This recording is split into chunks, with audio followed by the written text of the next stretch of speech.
Ребятки, всем добрый день. Смотрите, вот такая вот у нас есть рулевая удочка. Кто как их, короче, называет. Проблема в другом. Меняют крестовинки, меняют. Потом рулевую колонку, рейки подтягивают, перетягивают, ремонтируют рейки, меняют рулевые рейки. Проблема зачастую происходит вот здесь, Сергис. Слышишь? Здесь люфт.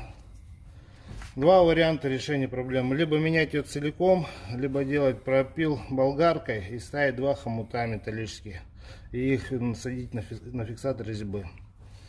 Сейчас поедем посмотрим, какие нам предложат в магазинах. И там уже примем решение, что делать.